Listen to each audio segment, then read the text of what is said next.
Hello friends, income tax के cases की series में आज जो केस हम डिस्कस करेंगे वो इस चीज को लेकर के है कि यदि एसएससी के यहां कोई सर्वे होता है और एसएससी के ड्रॉर में कोई ऐसा पीस ऑफ पेपर मिलता है जहां पर चेक और कैश दोनों के बारे में लिखा हुआ है और कुछ कॉरस्पॉन्डिंग नाम लिखे होते हैं, तो क्या असेसमेंट प्रोसीडिंग्स करते वक्त असेसिंग ऑफिसर बिना कोरोबरेटिव या रिलेटेड एविडेंस के खाली उस पीस ऑफ पेपर के आधार पर एडिशन कर सकता है, स्पेशली उन केसेस में जहां पर एसएससी ने उस कंटेंट ऑफ पेपर को पूरी तरीके से डिनाई किया हो।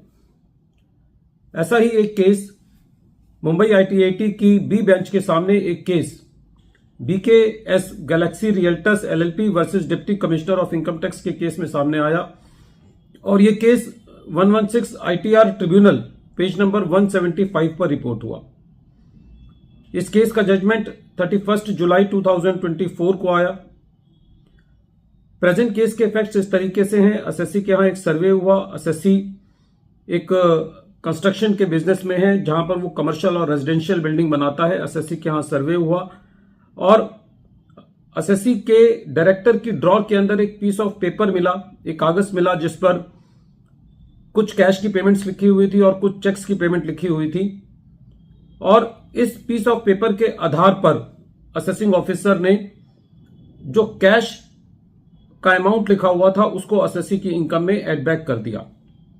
असेसिंग ऑफिसर का यह कहना था कि एसएससी ने जो फ्लैट सेल की हैं, जो यूनिट सेल की हैं, ये उन यूनिट्स में कैश कंपोनेंट है जो कि एसएससी ने अपनी बुक्स ऑफ अकाउंट्स में नहीं दिखाया है, इसलिए उसको असेसिंग ऑफिसर ने उस इनकम में एड बैक किया। असेसमेंट के दौरान एसएससी का यह कहना था कि जिन लोगों के नाम के आगे कैश लिखा हुआ है, अल्टीमेटली उनको पेमेंट जो लिखा हुआ है उन बायर्स को अल्टीमेटली फ्लैट सेल ही नहीं किया गया है।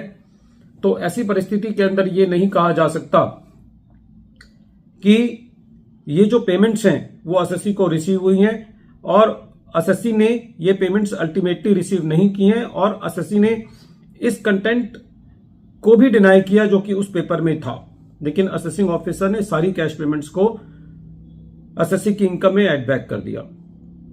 असेसिंग ऑफिसर ने बायर्स को नोटिस भी भेजा था सेक्शन 133 सबसेक्शन 6 के अंदर, या उन लोगों को जिनका नाम उस पीस ऑफ पेपर में था, और खाली 2 लोगों का जवाब आया था, बाकी लोगों का जवाब भी नहीं आया। और असेसिंग ऑफिसर ने जिन लोगों का रिप्लाई आया था उनका भी जिक्र असेसमेंट ऑर्डर में कहीं पे भी नहीं किया था।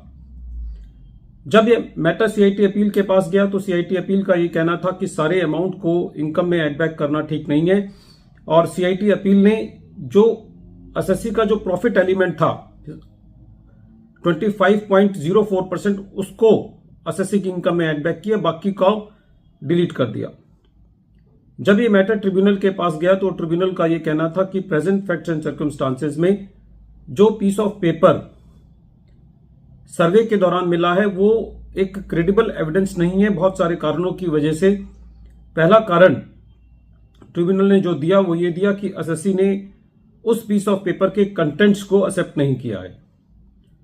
दूसरा, ट्रिब्यूनल का यह कहना था कि जो असेसिंग ऑफिसर है उसने कोई भी कोरोबरेटिव या क्रेडिबल एविडेंस नहीं दिया है जिससे यह साबित हो कि एसएससी को वास्तव में कैश रिसीव हुआ है। थर्ड, ट्रिब्यूनल का यह कहना था कि जिन लोगों के नाम लिखे हुए हैं उन लोगों को अल्टीमेटली फ्लैट्स सेल ही नहीं किए गए, उनको कोई सेल ही नहीं की गई।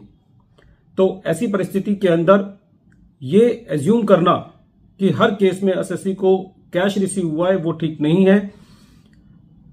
ट्रिब्यूनल का यह भी कहना था कि यदि सपोज करो कि किसी बायर के नाम में कैश लिखा भी हुआ है तो सेम कैश को बाकी ट्रांजैक्शंस में अप्लाई करना ठीक नहीं है, क्योंकि हर सेल ट्रांजैक्शन अलग होती है। यह नहीं माना जा सकता कि यदि एक फ्लैट की सेल में कैश रिसीव हुआ है तो सारे फ्लैट्स की सेल में कैश रिसीव हुआ होगा।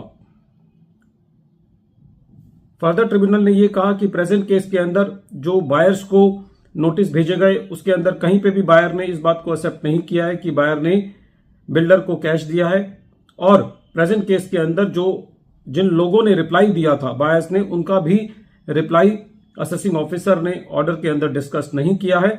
और ऐसे केस के अंदर जहां पर जो असेसिंग ऑफिसर ने एक्स्ट्रापोलेशन की है खाली प्रिजम्पशंस और अजम्पशन के बेसिस पर, वो ठीक नहीं है।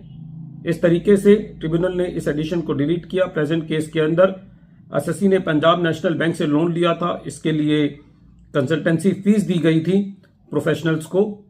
असेसिंग ऑफिसर ने खाली इस आधार पर इस कंसल्टेंसी फीस को डिनाई कर दिया था, ऐड कर दिया था कि उन लोगों ने अपनी रिटर्न फाइल नहीं की है जिनको ये प्रोफेशनल फीस दी गई है, और उनका 133 सबसेक्शन 6 के नोटिस का रिप्लाई नहीं आया था। लेकिन ट्रिब्यूनल का ये कहना था कि क्योंकि फैक्ट से ये क्लियर है कि लोन लिया गया है, तो ये कहा जा सकता है कि एसएससी ने प्रोफेशनल फीस पे की होगी, खाली इस वजह से कि उन लोगों ने अपनी रिटर्न फाइल नहीं की या उन्होंने रिप्लाई फाइल नहीं की। एसएससी को पेनलाइज नहीं किया जाना चाहिए। वीडियो के अंत में एक बार फिर मैं केस का नाम रिपीट कर रहा हूं। केस का नाम है BKS Galaxy realtors LLP versus deputy commissioner of income tax, और ये case 116 ITR tribunal page number 175 पर रिपोर्ट हुआ। मैटर मुंबई ITAT की B बेंच ने डिसाइड किया और इस केस का जजमेंट 31 जुलाई 2024 को आया। Thank you friends.